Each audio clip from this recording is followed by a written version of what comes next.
Hey guys, it's me again. The other video is on pause while it's uploading, but I wanted to get this Q&A video. I got a few questions, so I'll answer them as best I can. Not promising a whole encyclopedia, but we'll see what we get. In terms of the eagle feathers, I can show you some of the eagle feathers I have. So this is one that is on my center feather. This is a mature bald eagle feather. Not the tail feather, this is a secondary feather on the wing. This is my soon-to-be side drop. I have to work on it. This is going to be my side drop feather. This is my bald eagle fan that I dance with off and on. It's my bald eagle fan. There's 9 bald eagles. There's 9 bald eagle feathers on it. Give me a second and I'll get my other feathers.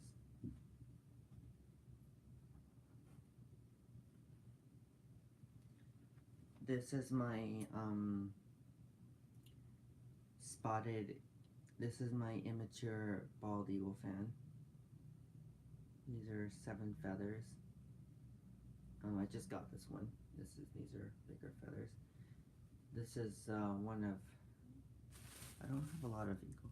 I have a lot of plumes, but I'm actually going to be giving some to a friend of mine for some stuff that she needs. I have a new center feather that I'll be making soon, but yeah, I have actually a lot. I have a lot of eagle feathers, like altogether, including plumes. I probably have about. Sorry, scratching my leg.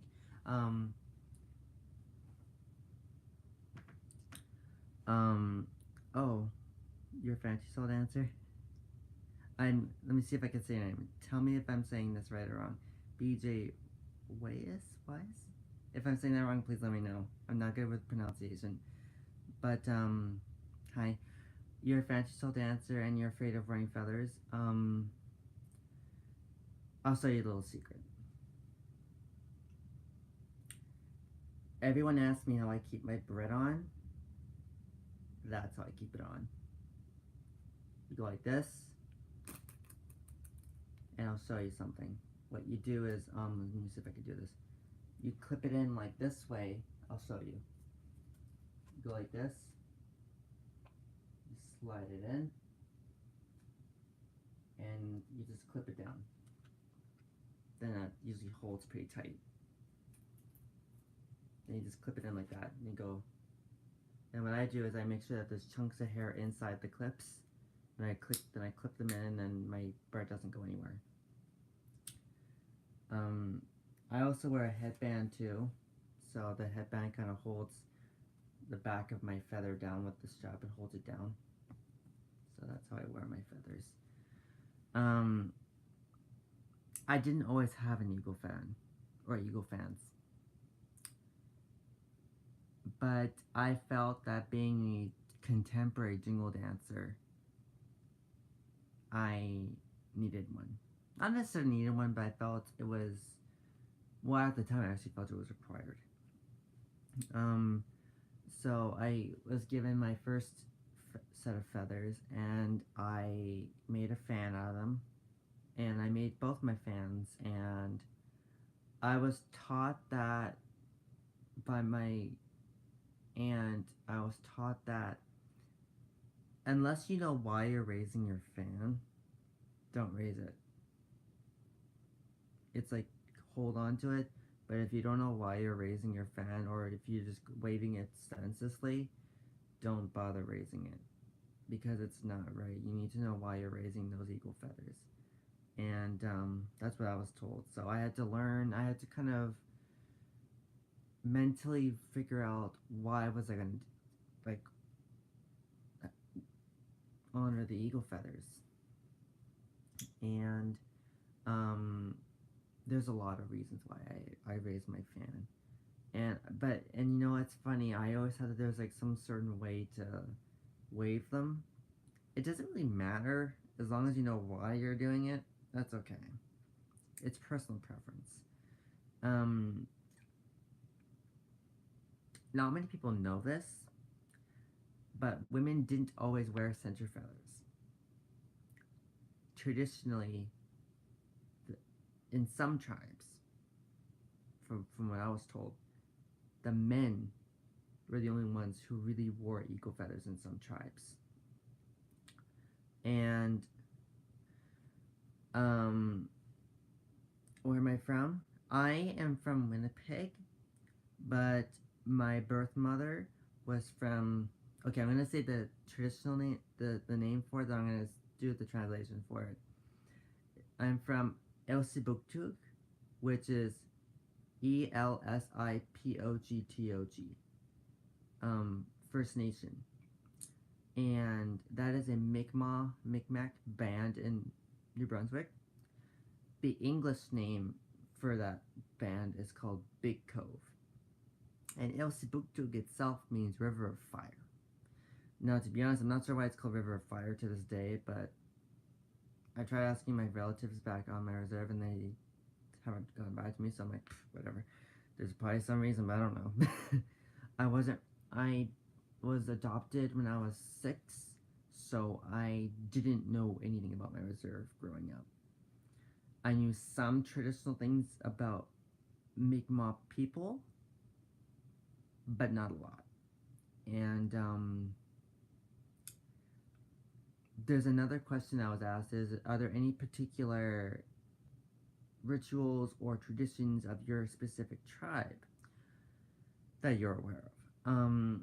Unfortunately, I only know like 2 or 3 because, again, I wasn't raised with my particular band, like my indigenous nation.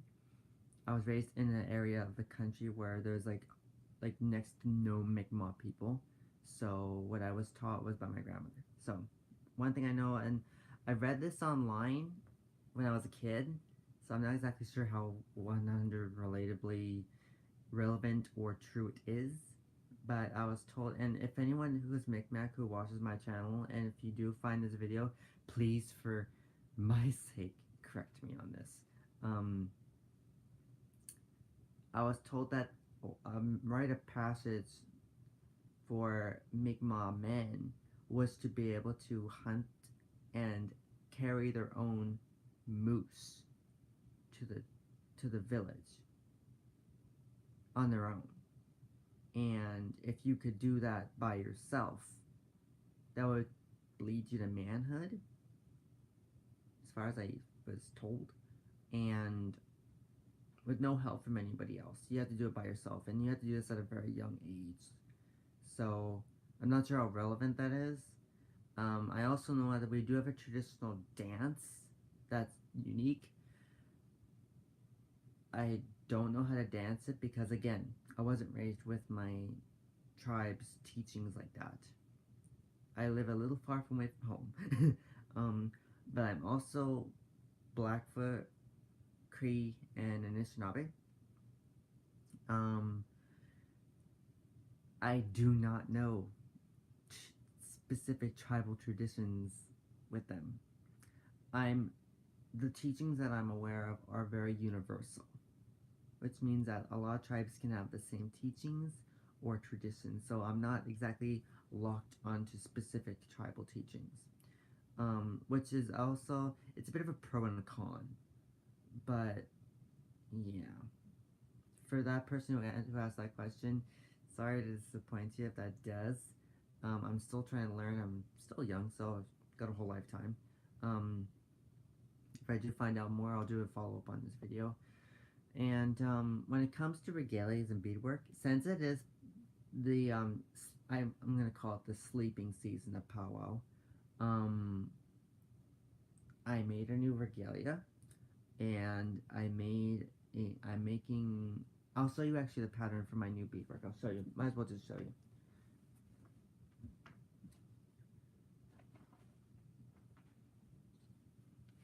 Okay, so I'll show you my current moccasins that I dance in.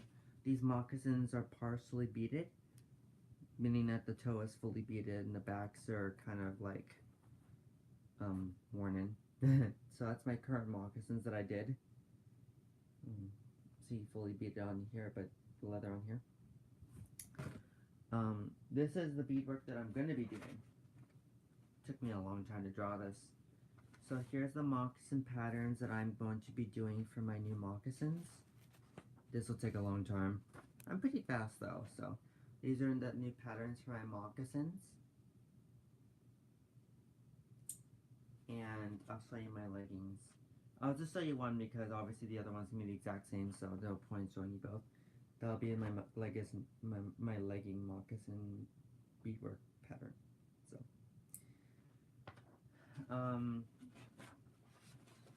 I have all my supplies that I need for it. That's gonna be my beadwork. And if you guys, obviously you guys want me to, silly assumption, but you guys will want me to videotape that.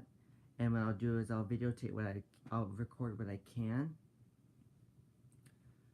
Do you put tobacco in your moccasins before you dance? I do sometimes. There are times when I do at the Two-Spirit powwow that we have here. Or if I need personal healing because my feet are killing me, then I definitely will I'll put all 4 medicines in my moccasins. I personally hold tobacco in my palm while I hold my fan. I usually do that for the entire powwow. And I'll smudge my stuff before I leave for the powwow. I'll smudge my hair, I'll smudge my otter ties, and I'll smudge my dresses, and I'll smudge my beadwork. Cause I was always told that before you even start dancing, make sure your stuff is clean. That way it's like having fresh laundry at the powwow. You want something clean and pristine and healthy to dance in. That's the way I was told. I wear a belt too. I have a very thick concho belt that I made. I have 2 inspirations for dancing jingle. I got 2 idols. I have Acacia Red Elk from Pendleton, or is it Oregon? Pendleton, Oregon. I also have Tanya Jo Hall. I kind of love their styles of dancing though personally. I started with Acacia, now I'm more Tanya because her footwork is extremely light, and I've slowly adapted that lightness in dancing to where people think I'm not even touching the ground. So, I usually don't let people call me a champion dancer. I will say I've become, by word of mouth, a accomplished dancer. But even if I do ever become a champion dancer, I will never consider myself a champion dancer. And it's something that needs to be addressed to people who know me, because sometimes I can be too humble for my own good, which is a good thing. Anyway, so I do have some Mi'kmaq designs on my regalias that do have meanings. I guess I could show you. Yeah, I'll show you. Hold on, I'll show you my dress.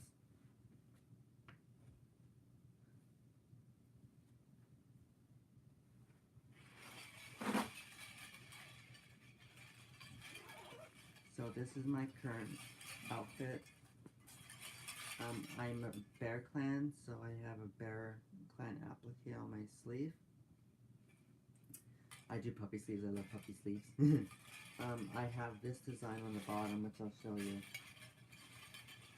I have these Mi'kmaq designs. That's a Mi'kmaq design, and from what I have been taught, it represents to keep peace and balance, which I figured in my mind that being Two-Spirit, being a jingle dress dancer, that would, and being Mi'kmaq, that would add to the meaning of that symbol, and it all ties in together.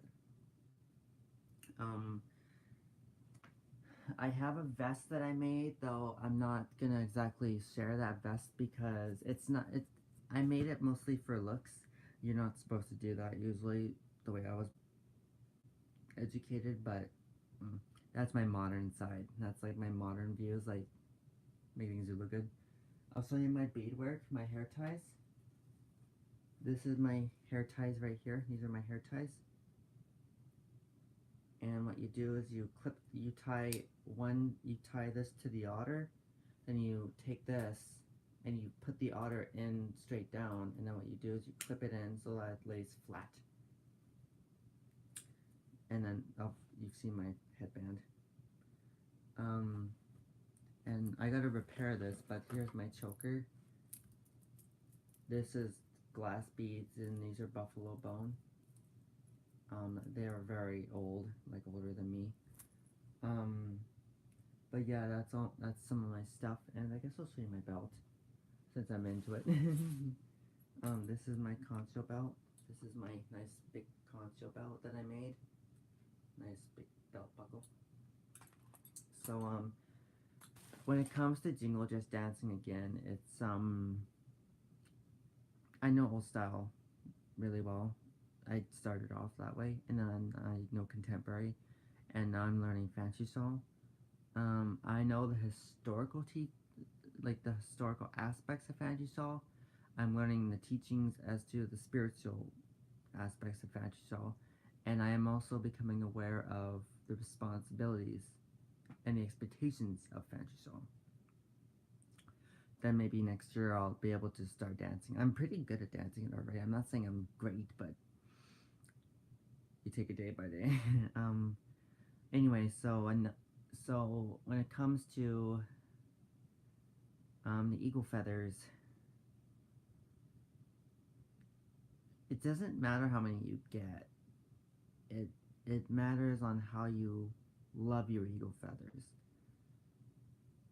You can have a full fan made of an entire tail and still be new to the idea of using it. And I was always taught that you need to communicate and talk to your feathers. Remind them that you're companions in the circle. You are helping each other in the circle. That feathers dance with you, and you ask them in return to send prayers to Creator. It's a companionship, and you respect your feathers like anything else. You just love it, and you show compassion, and you take care of them. And for me, it's really sacred. It's really sacred. And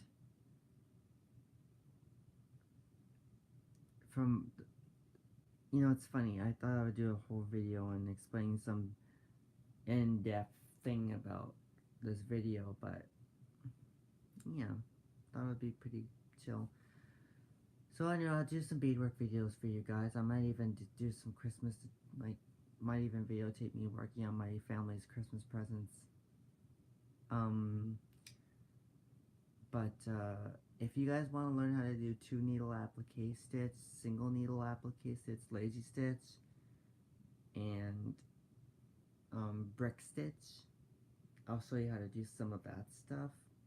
I'll show you how to do earrings. I'll show you how to do headbands, medallions. If you want any of that stuff, just let me know in these comments, and I'll start beading for you guys.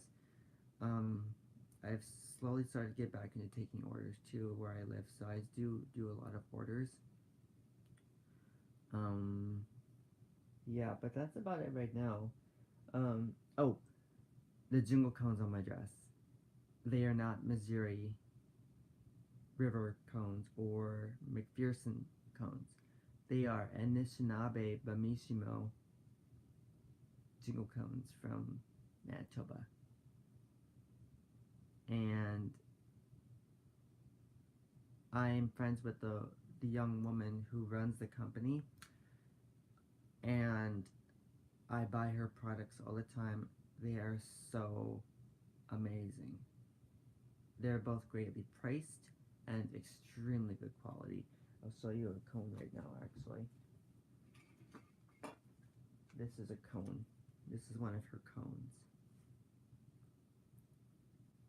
they're nice and loud the way I like them, but they're also very light.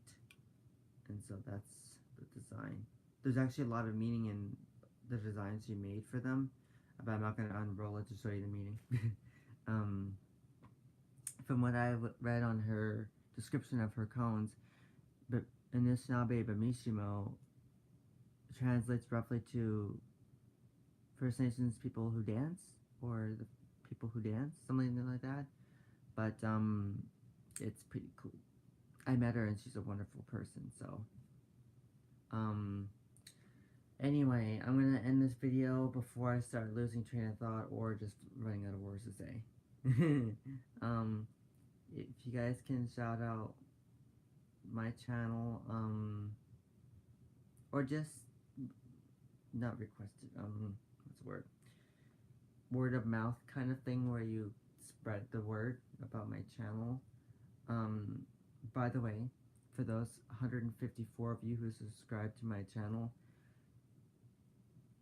your subscriptions mean so much. You don't even know. And that's okay. All I gotta do is show you that I truly appreciate you, which I do. You guys are a YouTube family. I always have this positive attitude unless I'm not having a good day, which is very rare.